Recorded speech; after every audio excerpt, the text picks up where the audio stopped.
Lollipop समझ के चूस देबे का हमरा के? का सपना रे? लाश सरब कुल धोके पी गइल पियाई लड़की। हे भगवान, हमरा एकर लक्षण कुछ ठीक नहीं खेलागत। अभी ये भैया से कहतानी तोर मांग टिकवाए पड़े। भगवान बुआ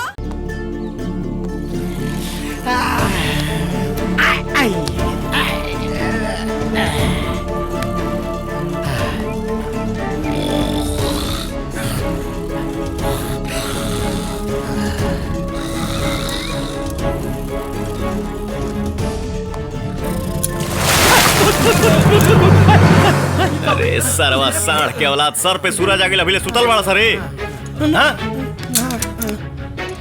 सीनियर के सामने कैसे पेश आना ये भी सिखाना पड़ेगा। नो सर। कम जा ठीक कर। हाँ सर, एकदम चुट्टा कहीं के।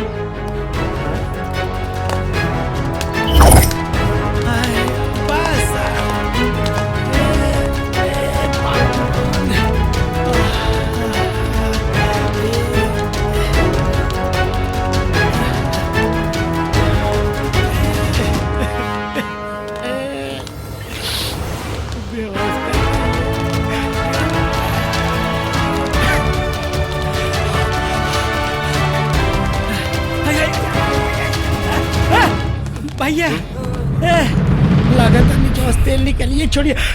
का भइल? राहत ना यार, ना तो पेट के अतरिया मुंह से बाहर आ जाए। चलो यार तू एक दो चक्कर लगा ले, हम तब तक दम मार ले। लौटा जी भैया। नो बकवास। ओके सर।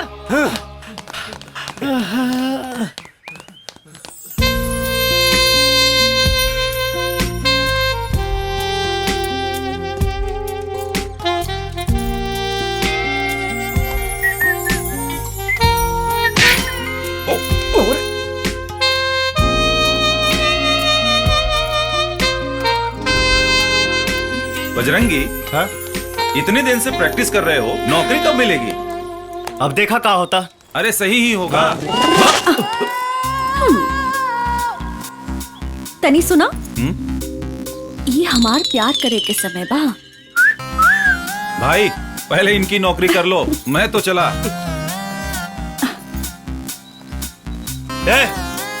ई का? अब का बताई ए बजरंगी, अब हमरा बर्दाश्त नहीं के होत। तोरा बिन हमरा रात रात भर नींद ना आवेला। अब तू ही एकर इलाज कर सकेला, कर देना हमारा इलाज। ए बजरंगी, पता ना हमरा कौन बीमारी पकड़ लेले बा, तोहरे बिना रहल नहीं के जात। अपना बाबूजी से कहो कि खूंटा में बंधवा दे। ले आओ चाय रे, पिया। तो भाई चाय पिया भाई, हम चाय पिया। हम पिए। माथा पीला। ताक दे बेटा। इतना गरम गरम। आय हाय आय हाय, का बनावट बा। ओह क्या? अबे चाय ना, हाउ देख लैला के। लागत भगवान कारीगरन के छुट्टी देके बड़ा फुर्सत से बनैले बाड़े। हाँ। अरे ये तो एकदम मृगनैनी लगत यार, कसम से। अब पगलाई बा सन। हाउकला जितना हाउ कोई खोए हाउकला। पटावे वाला काम था हम करी ले। तू का पटाई बैठेगा, एकरा के तो हम पटाई। मदहोशी शर्मा। हाँ टोरिया के मंत्र तो जानत नहीं खा।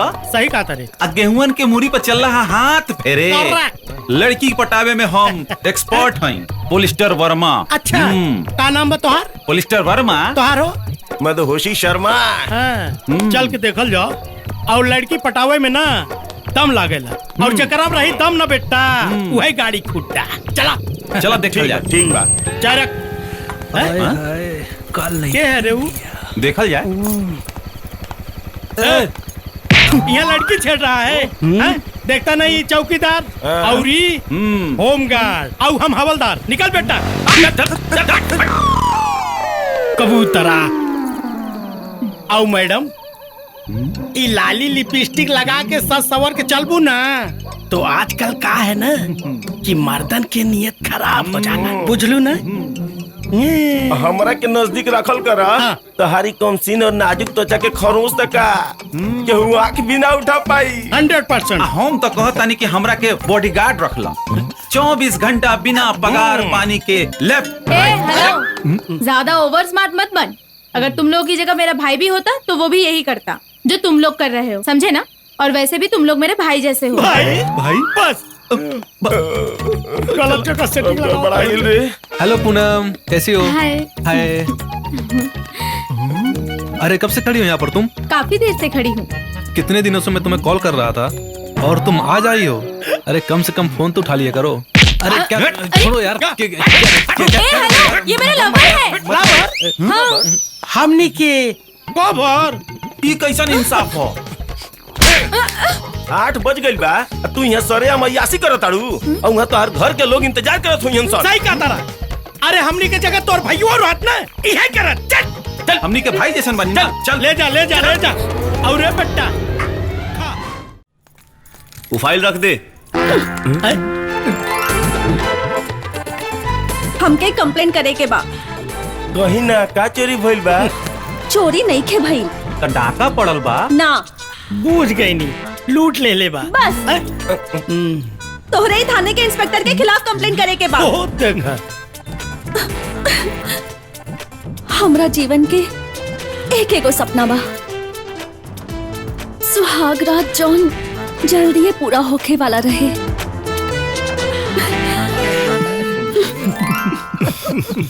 लेकिन तोहारे इंस्पेक्टर के वजह से आज लेना पूरा भइल।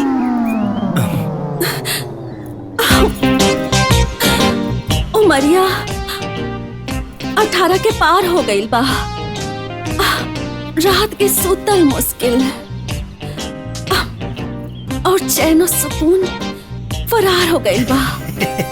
और का समस्या बा मैडम जी?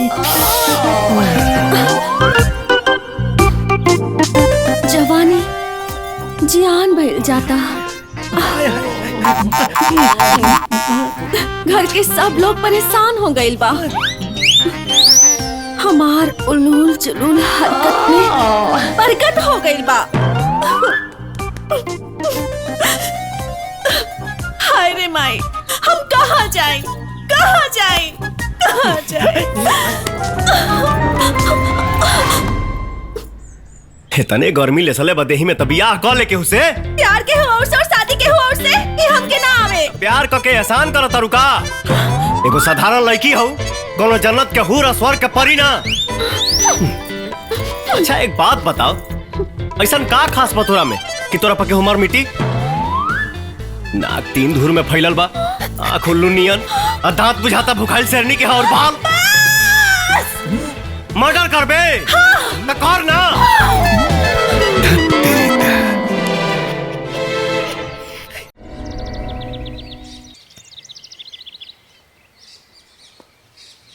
हे लोटा। यस सर। यानी कि का सजा दिहल जाओ? अरे सर बहुत बड़ गलती ना कैले बाड़ा सन। हाँ इतना कइल जा सकेला, ऊपरा से नीचवा तक जौन पसीनवा बा ना चुआ देहल जाए। जी भैया गाना लगाओ रे।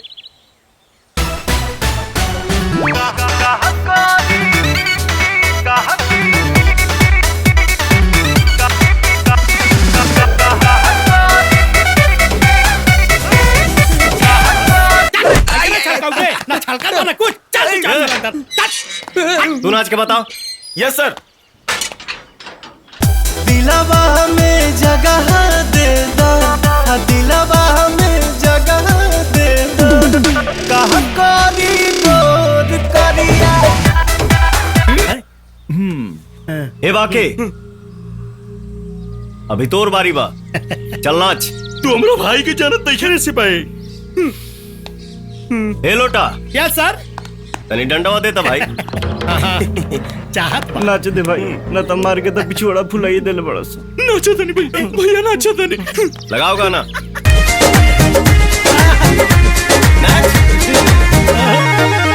जब मैं आई सुहाग वाली रात रे, उसने चुम्मा से किया शुरुआत रे।